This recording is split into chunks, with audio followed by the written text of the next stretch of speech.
I think it's time for this toxic, binary, zero-sum madness to stop. We're not an imperial power, we're a revolutionary power. We are no longer in a world where you can plot out moves statesman to statesman like a chessboard. You don't know anything about my background or where I came from. It doesn't matter to you because fundamentally I'm a mean white man. We can't do this to the next generation because America will cease to exist. Welcome to the Munk Debate Podcast. I'm your moderator, Rudyard Griffiths. Our mission every episode is to provide you with civil and substantive debate on the big issues of the day, free of spin, focused on facts, and animated by smart conversation. By the end of each debate, our hope is that you'll be armed with enough information to make up your own mind about any given issue. On this episode, we debate the motion, be it resolved, Trump's sanction regime is the right response to Iran's regional ambitions. Always better to deny resources to your enemy than to provide those resources in order to fund their malign and destructive activities. That's a gamble that could risk many Iranian lives, many regional lives, and the security of the United States.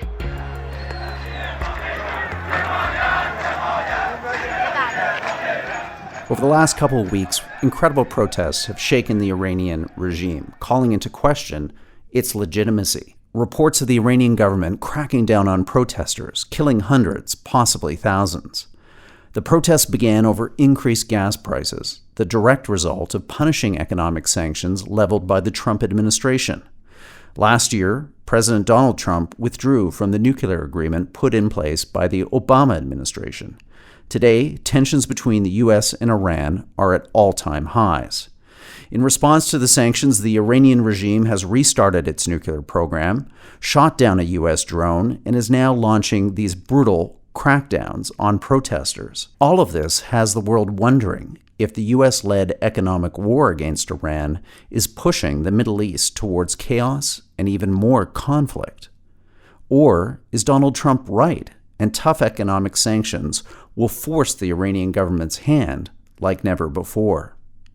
On this installment of the Munk Debates podcast, we challenge the essence of these arguments by debating the resolution, be it resolved, Trump's sanction regime is the right response to Iran's regional ambitions. Arguing in favor of the motion is Mark Dubowitz. He's the CEO of the Foundation for the Defense of Democracies and was instrumental in convincing Trump to withdraw from the Iranian nuclear agreement. Arguing against the motion is Robert Malley. Robert's the president and CEO of the International Crisis Group and previously served on President Obama's National Security Council. Gentlemen, welcome to the Munk Debate Podcast. So, Mark, I'm going to put 2 minutes on the clock. Over to you. Let's have your opening statement. Great. Well, thank you very much for having me on the show. And I really want to thank Rob Malley for everything that he's done for the United States, for his service to our nation. And also, in recent months, Rob stood up for me when the Islamic Republic and Iran designated me and my think tank and threatened to unleash their security services to counter us, deter us, and, quote, punish us. And Rob led a letter of 70 think tank professionals speaking out against this destructive and malign regime. So I want to thank Rob for doing so. This, of course, is a brutal regime that's facing enormous economic and political pressure, and millions of Iranians, Iraqis, and Lebanese have been on the streets protesting against this regime, and the regime has responded characteristically with brutal repression. It's a regime as well that brings into sharp relief the failed strategy of the Obama administration, the belief that somehow you can economically seduce the hard man of Iran to become pragmatic and responsible global stakeholders. This is an economic seduction strategy that we've tried with the hard men of Beijing, the hard men of Moscow. It's a strategy of economic seduction that has failed repeatedly, and it was certainly going to fail with respect to the Islamic Republic. The other theory of the case that Rob has promoted and very much been the architect of is this whole idea of realignment, that we can realign the Middle East by supporting Iran as a moderating influence in the Middle East. In doing so, back away from the support we've provided to Israel and our traditional Arab allies. Again, a failed strategy because you cannot realign U.S. position in the Middle East by supporting such a dangerous, malign, and destructive regime. It also underscores the fatally flawed JCPOA or Iran deal that Rob was a key architect of. let me step in here for a moment and just clarify what the JCPOA is. This is the Joint Comprehensive Plan of Action. It's the formal name of the 2015 Iran nuclear agreement between the West and Iran. Under the terms of the agreement, Iran had to dismantle much of its nuclear program. It gave international inspectors extensive access to its facilities, all in exchange for relief from economic sanctions. That deal gave patient pathways to nuclear weapons for the regime, with sunset provisions under which key restrictions went away. It gave tens of billions of dollars to fill the coffers of this regime so that it could engage in its dangerous regional activities. And it created a situation where at least 10 years from now, we would be facing a much more dangerous Iran with an industrial-sized nuclear program, near-zero nuclear breakout, ICBMs, and a dominant regional position. The Trump administration's maximum pressure campaign has precipitated a huge economic and political crisis for this regime, with millions of people on the streets over the Middle East protesting against the regime, and a collapsing economy that is creating enormous difficulties for the mullahs to fund both butter for their people and guns for terrorists. And it's denied this regime money for this destructive and repressive activities. The United States is also maximizing its negotiating leverage against a weakened regime, and really providing an opportunity for this regime to come back to the table to negotiate a much more comprehensive agreement that deals with a full range of Iran's malign activities. Now, Rob will say that it's either the JCPOA or war, but clearly it was going to be the JCPOA and war against a much more dangerous and destructive regime. We're now in a situation where this regime is weakened, it's on its heels, and we are in a position now to push forward, maximize the leverage, and negotiate a much more comprehensive agreement that deals with Iran's destructive and dangerous activities in the Middle East. Mark, thank you for that opening statement. I think we've got the beginnings of a debate on our hands here. So, Robert, over to you. Let's get your opening statement opposing the resolution. Be it resolved, Trump's sanction regime is the right response to Iran's regional ambitions. So thanks for being on, and I'm glad to be on with Mark, and thanks for his kind words. Of course, we disagree about almost everything else, but that's what this debate is about. Let's say what this debate is not about. It's not about whether the nuclear deal was going to moderate Iran's behavior. That was never the argument I made, and it was not the argument President Obama made. And it's not about whether Iran is a moderating or should be a moderating actor in the region. It's not a point that I've made either. The argument in this debate is whether the strategy that's been adopted by the Trump administration, that has been backed by Mark and his organization, which has been to rip up the nuclear deal, reimpose the sanctions that had been lifted or waived as a result of the deal, and pressure other countries to do the same, whether that has put the U.S. in a better or in a worse position, and whether U.S. interests have been advanced or been weakened and undermined as a result. And I think the track record is pretty clear. Number one, by walking away, it's undermined the U.S. credibility, U.S. legitimacy, particularly with our allies. I mean, let's not forget that the U.S. led this effort to reach this deal, did it in concert with a number of European countries, that the deal was then endorsed by the Security Council, and now we're in this very strange situation where the U.S. is punishing other countries or threatening to punish them for abiding by their international obligation. Number two, it's imposed hardships on the Iranian people, and you don't have to believe me, just go read the Human Rights Watch report on what it's meant in terms of Iranian access to medicine and basic goods. And that's not defending Iran's regime's way of dealing with its own population, but these sanctions have made things much worse. But most importantly, let's judge the results by the metrics that the administration and its supporters have put forward. Number one, President Trump's strategy was supposed to moderate Iran's behavior in the region. It has done nothing of the sort, and since the U.S. walked away from the deal, we've seen an increase in Iranian attacks on regional tankers. We've seen, according to the U.S. administration, increased use of their proxies in Iraq to go after the U.S., and most brazenly, the Iranian attack on Saudi Arabian oil fields.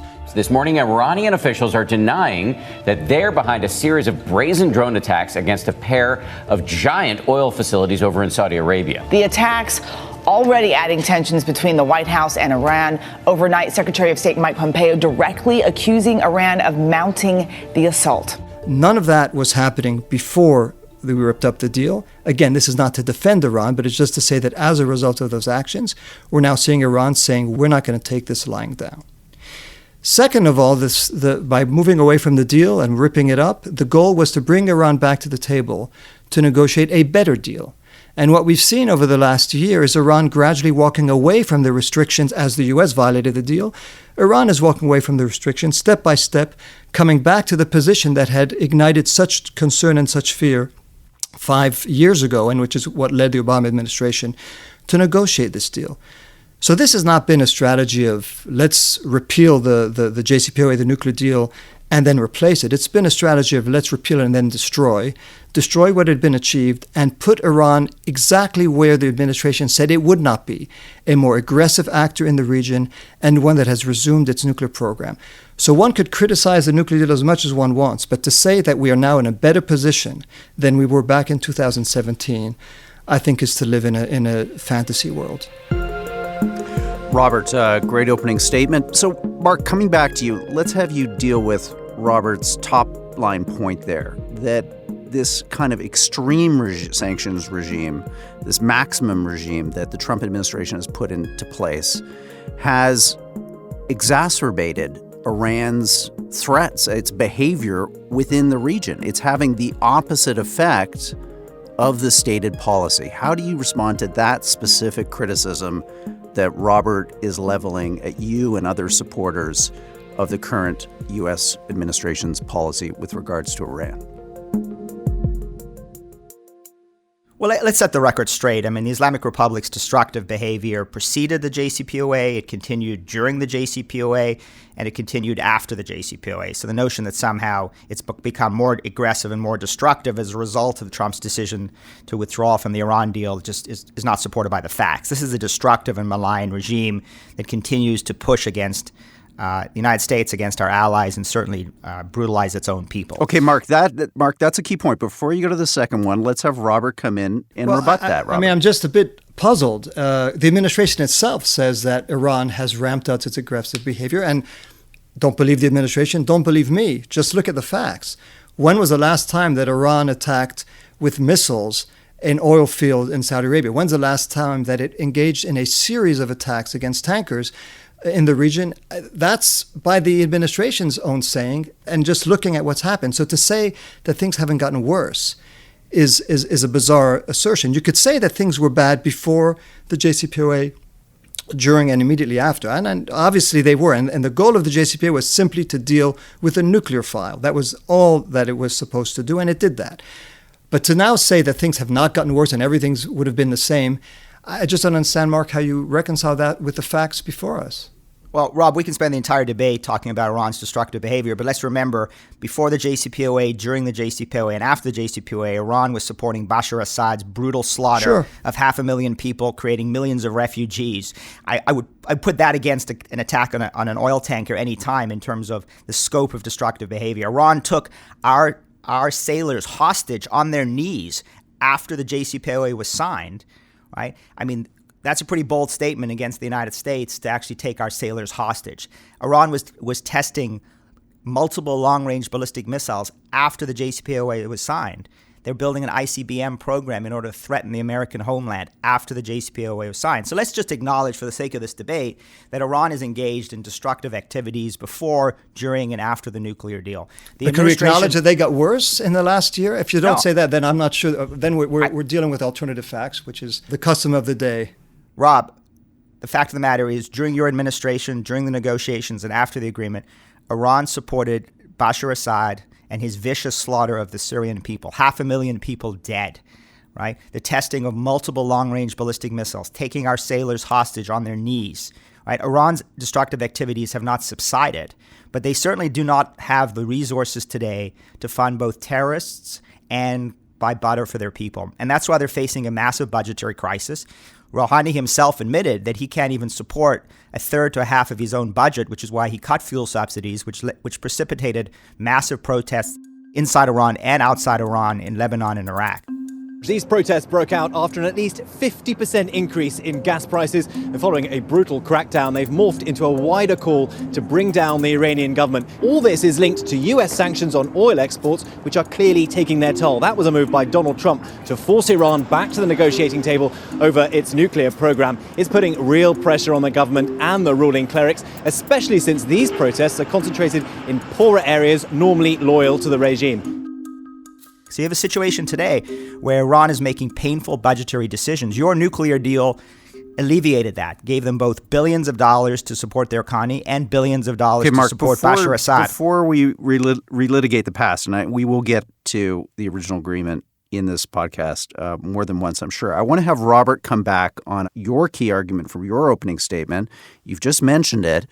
The sanctions seem to be working. 50% or more inflation in the last year. This has put, Robert, it seems like critical maximum pressure on this regime, and it's having real consequences for it that are arguably in favor of American interests and American view of diminishing Iran's influence and power in the region. Why is that wrong? If the goal of maximum pressure is to put pressure, then yes, that's a tautology. Of course, Iran is under greater pressure. Once the sanctions have been imposed, by definition, Iran's economy is going to suffer, and it's suffered quite significantly because the Trump administration was prepared to flex its muscles and to threaten other countries that wanted to implement the deal, saying that countries and companies would fall under U.S. sanctions. But that was never the test of whether pressure was going to work. If the goal was to hurt Iran's economy and nothing else, then yes, it succeeded. But the goal, as I said from the very beginning, if you listen to what the president and everyone in the administration said the goals were, it was to moderate Iran's behavior, and it was to get Iran to accept a more stringent nuclear deal that also would address other issues. The United States has never been afraid to pursue diplomacy with our adversaries. And as president, I decided that a strong, confident America could advance our national security by engaging directly with the Iranian government. As I just argued, and although Mark disagrees, I will stick to my position that Iran's behavior has not moderated and has become worse, in fact. And on the nuclear front, Iran is now closer to where they were before the deal in terms of advancing their program, in terms of resuming activities that had been frozen. So it's very hard to argue that it succeeded other than to say it's put Iran under economic pressure.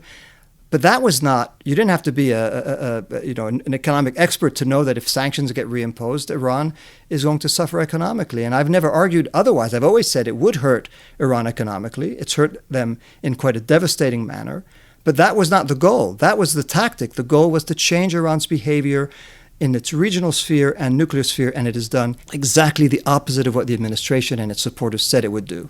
Okay, Mark, come back on that point, and let's get you to focus on enrichment and the fact that Iran has recommenced enrichment. Robert's saying this is not part of the stated goals, yet it's happening, it's accelerating, and as you know better than anyone else, it has huge consequences for the region. Well, the fundamental problem, of course, is that Iran was allowed to retain a vast nuclear infrastructure and the right to enrich, and that was the fundamental problem with the JCPOA to begin with. There are 20 countries in the world that have civilian nuclear programs, including such threats to the world order as Canada, which have civilian nuclear programs, are not allowed to enrich. Rob's nuclear deal gave Iran the right to enrich, retain its infrastructure, and over time, as restrictions disappeared, Iran could actually develop a industrial-sized nuclear breakout capability with a clandestine sneak-out capability. They're allowed to use their advanced centrifuges and test them from day one. So the nuclear deal was always fatally flawed. And so now the administration has got to come into office and deal with this reality of a JCPOA, a nuclear infrastructure, an enrichment capability, and Iran's patient pathways to nuclear weapons and ICBMs. What the administration has done, I think, is smart. I mean, it's not good sense, it's not good foreign policy sense to give your enemy money to kill you. And what this administration has done is come in, take away Iran's money that Rob and his colleagues gave Iran in 2015, deny it the resources it has to support both its economy and its regional proxies, and put it under immense pressure. These are the highest sanctions ever imposed on a country. We've never done it to this level. And it's too bad what's happening with Iran. It's going to hell, doing poorly. They're practically broke. Now, this is what Ronald Reagan did to the Soviet Union in the 1980s. He recognized the Soviet Union was economically bankrupt, ideologically bankrupt, and even though it had thousands of nuclear-tipped missiles aimed at our cities, was to actually use all instruments of American national power to undermine the Soviet Union and consign it to the ash heap of history, which in '89 the Berlin Wall came down, and a couple years later was the end of the Soviet Union. That is actually the end goal of this administration, is to keep that pressure on a bankrupt regime, economically bankrupt, regionally bankrupt, ideologically bankrupt, and not give it the resource it needs to flex its muscles in the region and continue its destructive and bloody activities. That is ultimately the goal. Now, in the meantime, as Reagan did with the Soviet Union, you can negotiate arms control agreements, you can negotiate nuclear agreements, and this administration has made it very clear it is open to negotiations on a comprehensive agreement that deals with the full range of Iran's activities. But the fact that Iran is now using nuclear blackmail to try and undermine European support for our strategy was predicted by many of us in 2015. We said that's exactly what Iran would do. Rob and his colleagues, by the way, in 2015 said unilateral U.S. sanctions wouldn't work without European support. I don't think you'll find me having said that. So, well, his boss, President Obama, said that, and so did Secretary John Kerry. Everybody told us that you needed European multilateral support for sanctions to work. Rob, I'm glad, is acknowledging you don't. You have the immense power of the U.S. market. The point is not simply to impose sanctions. So if you're going to use the Soviet Union as the example, we have a long time to go and a lot of hardship for the region and for the Iranian people in the meantime. But again, we are now in a worse position when it comes to the nuclear threat that you and your colleagues were claiming was an existential threat not that long ago. And now we're treating with complacency the fact that Iran is going to start re-enriching. Perhaps the next step it will take would be to enrich at higher grades. We had a deal that, and again, the theory of the case was not Iran is going to become a moderate actor and now everything's going to be fine. It was you freeze their nuclear program sufficiently so that you are not concerned about them trying to rush. Are just not concerned about to get them to rush to a bomb.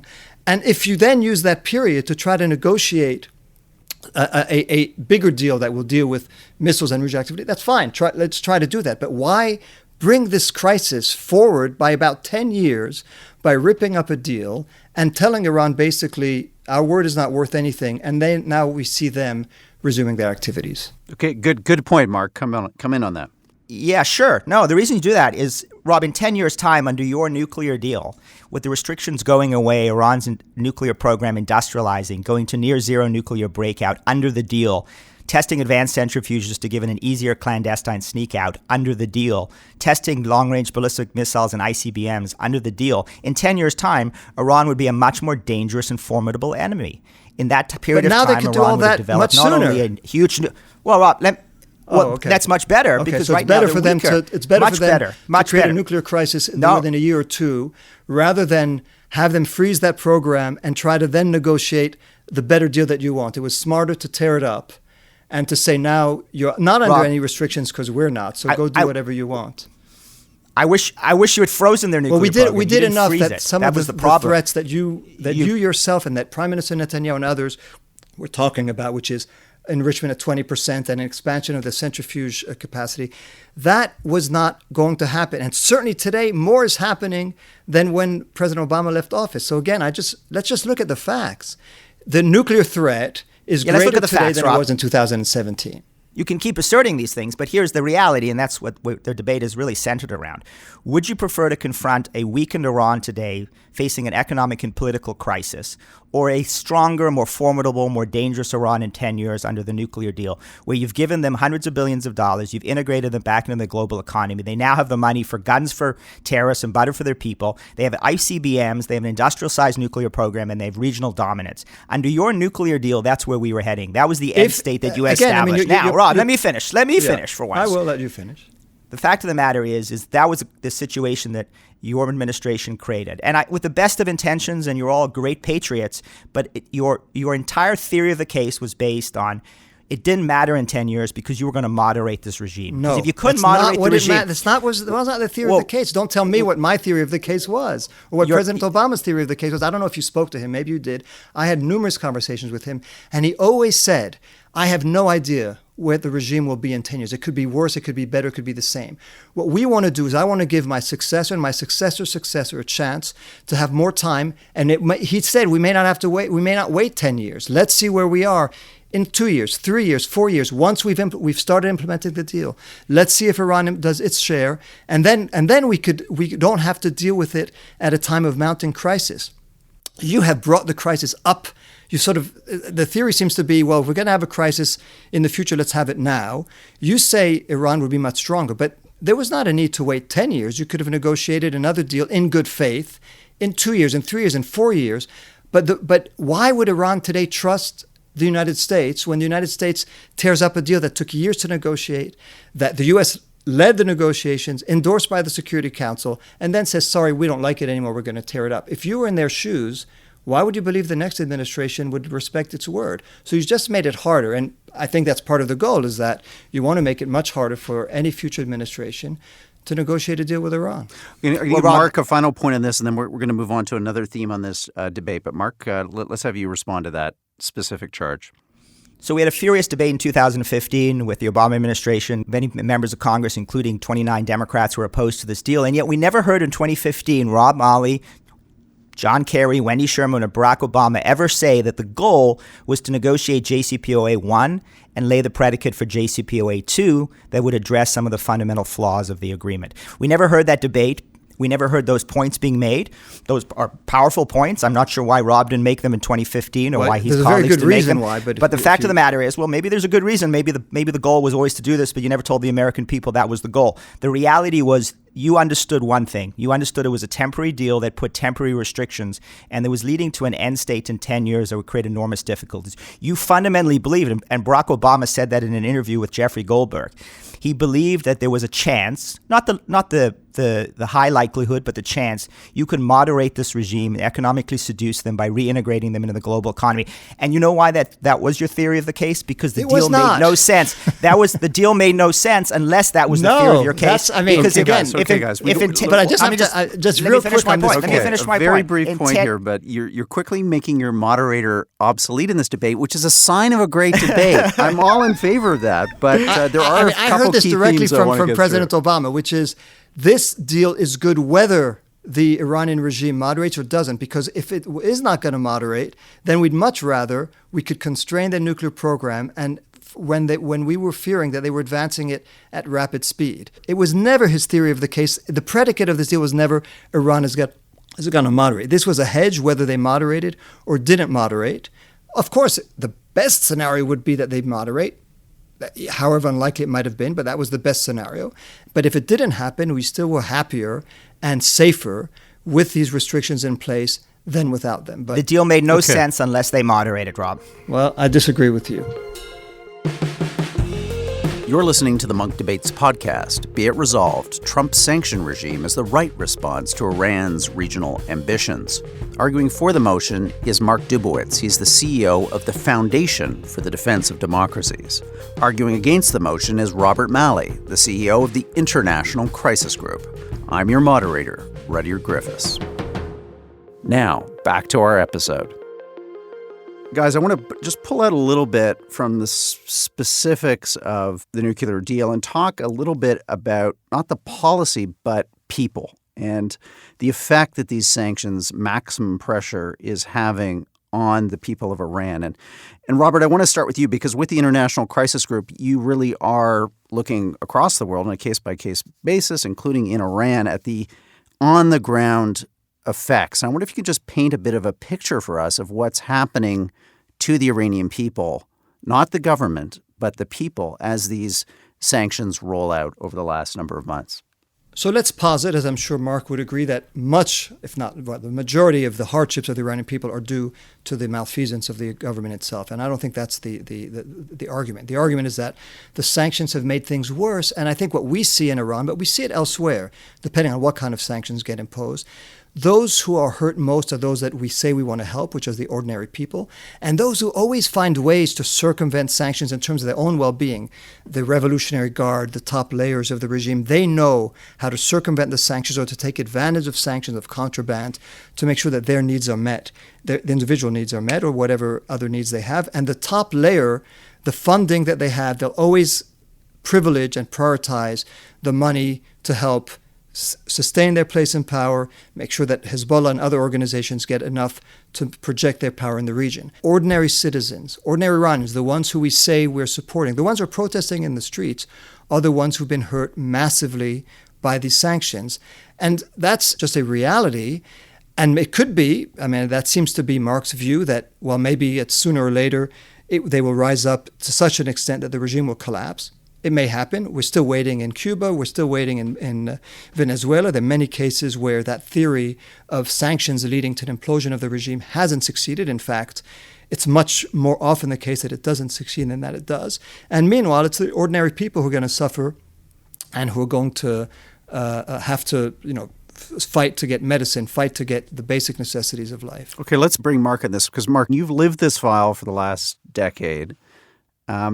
Respond to that kind of moral argument that there's a kind of a collectivization of punishment here, that in imposing, especially this new regime of maximum pressure, you are punishing the innocent many for the crimes of the few. So I haven't only lived this file for 16 years, but I also lived in South Africa during apartheid, when South Africa was under punishing sanctions. And most anti-apartheid activists, including Nelson Mandela, supported the sanctions against the Afrikaner regime in South Africa because they realized that only that kind of economic pressure could potentially change the risk-reward calculus of that brutal regime. And the sanctions were very effective, even though black South Africans disproportionately paid the price of that.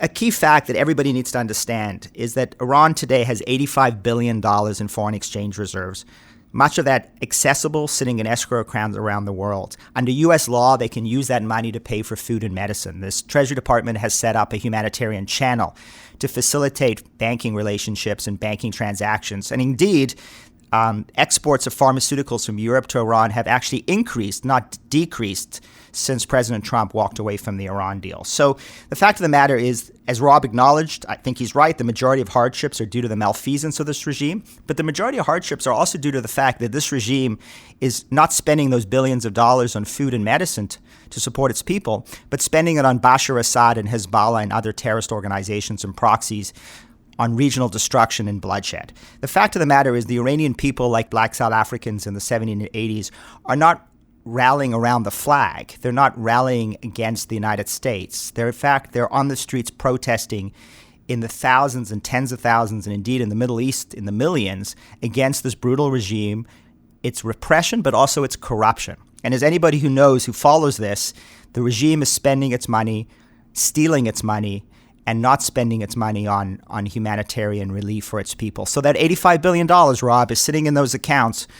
You should be going out there and asking Foreign Minister Zarif, with whom you have a very close relationship, why he's not spending That's a great point, Mark. Thanks for that. You should ask him why is he not spending billions. But that's okay. I meet with people. I meet with people. That's the ethos of our organizations. We speak and talk to everyone. You may not speak to some people you disagree with. I have a different view. Great credit to you for speaking to him. So that's why you should ask him.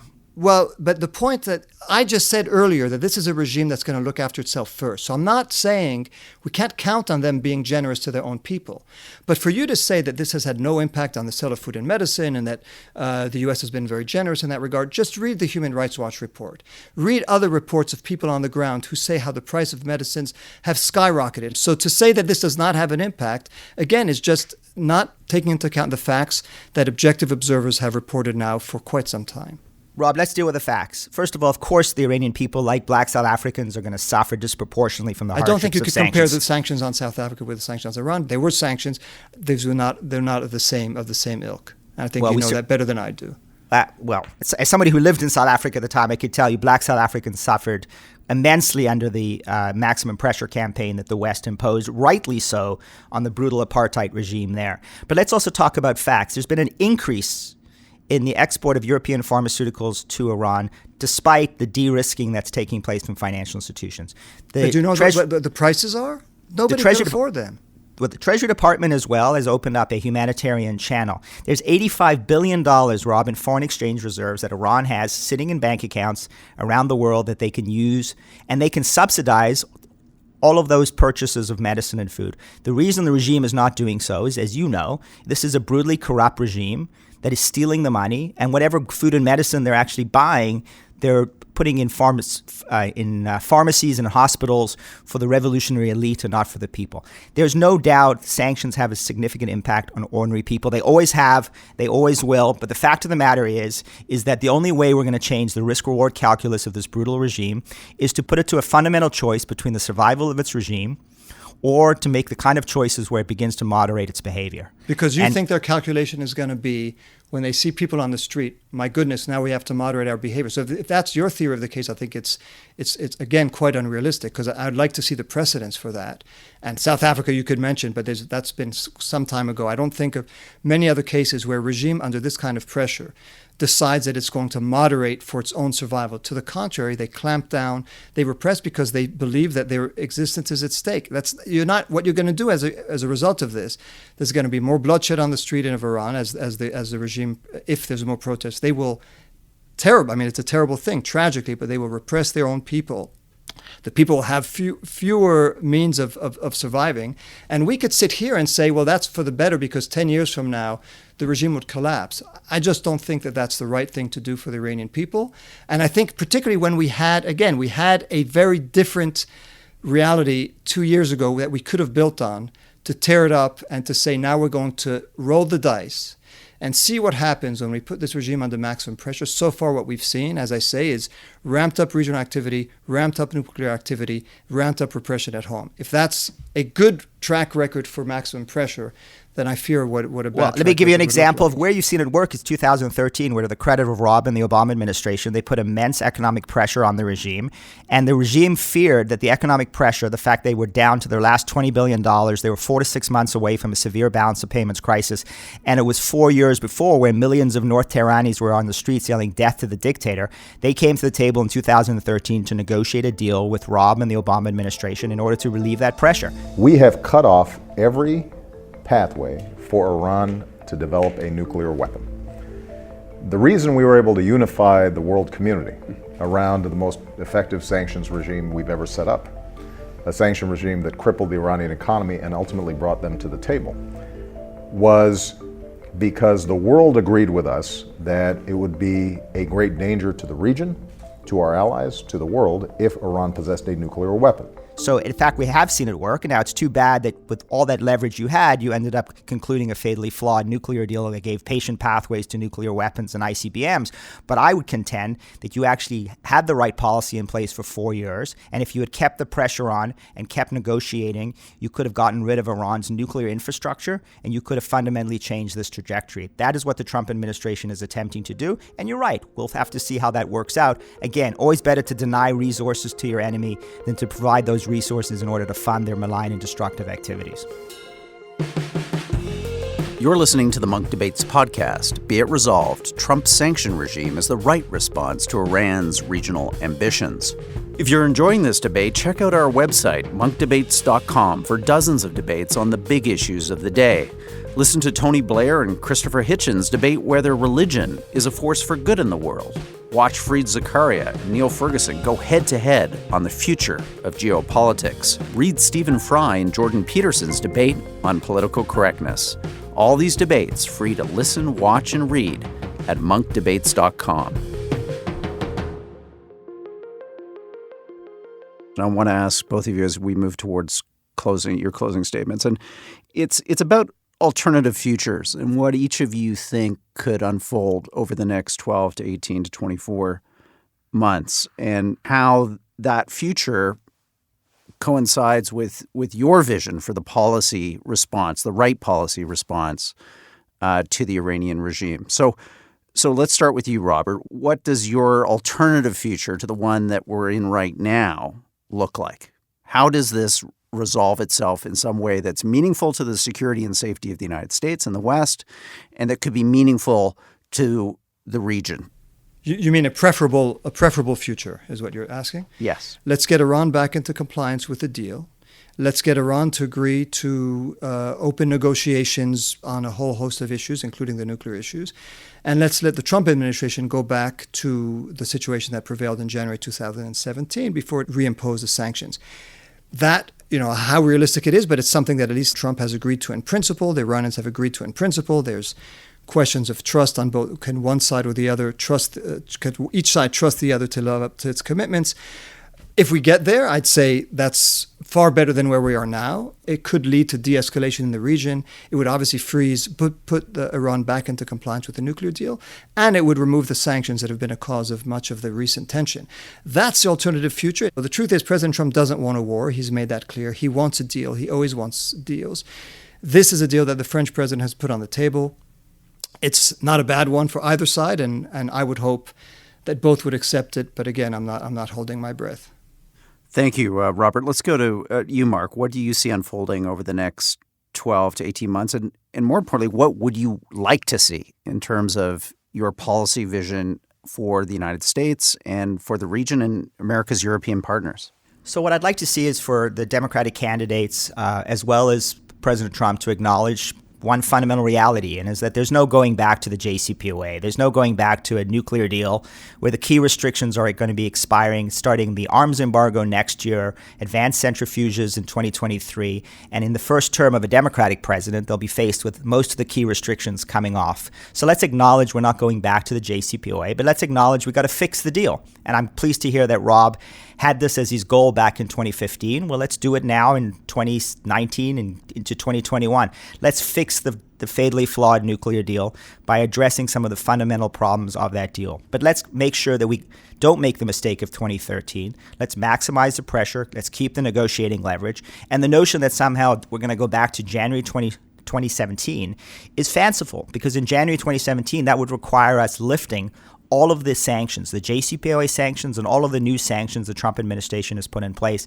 giving this regime that is suffering an economic and political crisis tens of billions of dollars of money that it can be used to support Bashar Assad, support terrorism, and ensure its regional allies, as well as taking that money in order to harden the regime. That would be, in my mind, a very dangerous move, and I'm very skeptical that President Trump would agree to that. So let's put all of the partisanship aside. Let's acknowledge that we've got to fix the agreement, and let's move forward as Democrats and Republicans, and indeed as Americans, along with our European allies, to ensure that the next deal that we sign, the comprehensive deal that Rob talked about earlier, addresses the full range of Iran's malign behavior and doesn't give them a patient pathways to an end state that ultimately results in a much more dangerous and destructive Iran. Thank you, Mark. Robert, I'm going to put a minute on the clock for your closing statement, just to sum up any of your final points that you'd like to make or respond to anything you've just heard from Mark. Well, I think this discussion obviously starts from, as I said, alternative facts. But there's one fact that is inescapable, which is that we are in a worse position today than we were the day Donald Trump took office. And I'll just repeat this point, but it's the crucial one. The very justifications that the administration gave for ripping up the deal, for alienating our partners, for going back on its word, was that Iran would, as a result of those steps, moderate its regional behavior and come back to the table to negotiate a better nuclear deal. We are further away from both those goals than we were a few years ago. And this was predicted and predicted by us and by many others who said, if your goal is to get a better deal, if your goal is to try to negotiate and to put things like the primary embargo on the table and to try to get Iran to change its all of its regional behaviors, that's going to take a long time, but the best way to do it is to build on the trust that could be created by implementing the deal for several years and then telling the Iranians, you want more from this than you have right now because you're still under the U.S. primary embargo. We want more from this because there obviously are issues about your policies that are of deep concern to us. So let's build on the success of the first deal to now negotiate another one, as often happens in arms controls deals. Rather than doing that, the administration threw it out on an ideological basis. And I think if you listen to Mark today, it's clear the goal is regime change through maximum pressure. That's the only argument that really holds water based on what he says. And that's a gamble that could risk many Iranian lives, many regional lives, and the security of the United States. So it seems to be the wrong gamble at a time when we had something solid on which we could build. Okay, Marcus, same for you, a minute on the clock, and maybe you want to address that charge that this is really ultimately not about bringing Iran back to the negotiating table under maximum pressure. It's about regime change. So there are millions of Iranians Lebanese, Iraqis that have been on the streets over recent weeks and months, actually in support of regime change. They want to get rid of this regime, and they're actually deeply fearful that President Trump or the next Democratic president could do a deal with this regime that essentially gives this regime hundreds of billions of dollars, reintegration back into the global economy, and keeps this brutal repressive regime in power that continues to murder and torture the Iranian people and lend support to Bashar Assad's slaughter in Syria and regional proxies around the Middle East and their bloody and destructive campaign. So yes, the end goal is to do to Iran what Ronald Reagan did to the Soviet Union, because it is inevitable that this regime is going to end up on the ash heap of history. Its nuclear infrastructure is smaller today than it was before. It has been denied the tens of billions of dollars that it needs in order to fund its terrorist proxies and regional destruction. It is facing a significant political crisis with millions of Iranians, Lebanese, Iraqis on the streets protesting against Iranian imperialism and the illegal occupation of their countries by the Islamic Republic. And so I think we actually are in a stronger negotiating position. The net effect of this now is the Islamic Republic is in a much weaker position. Nobody in the Trump administration predicted that the Islamic Republic would moderate, because they understood fundamentally that ideologically this regime cannot moderate. There is no ability to moderate. There are no moderates in this regime. The Iranian people understand that, and U.S. policymakers increasingly, I think, appreciate that. The way forward are for Democrats and Republicans to come together, and while we're putting immense pressure on this regime, negotiate these temporary arms control agreements that restrict Iran's ability to develop a nuclear weapons program, but make it permanent, don't make it temporary, don't have sunset provisions that give Iran the patient pathways to the end state that it is angled for and that it has sought as its key objective.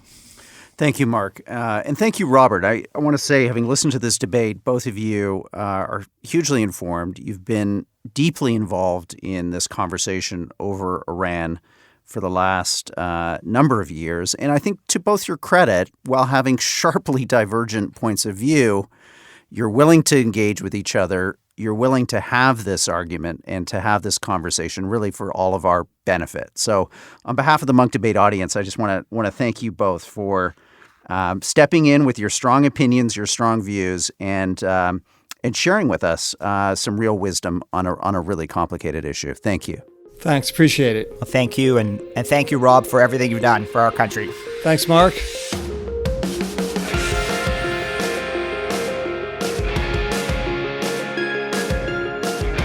Thank you for listening to the Munk Debates podcast, a place for civil and substantive debate on the big issues of the day.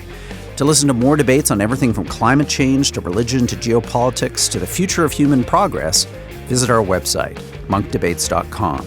You can also find show notes on today's debate along with a full transcript. Thank you for helping us bring back the art of public debate, one conversation at a time.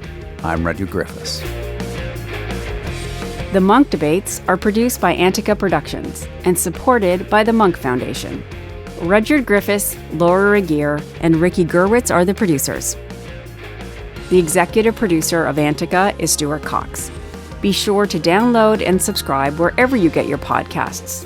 And if you like us, feel free to give us a 5-star rating. Thanks again for listening.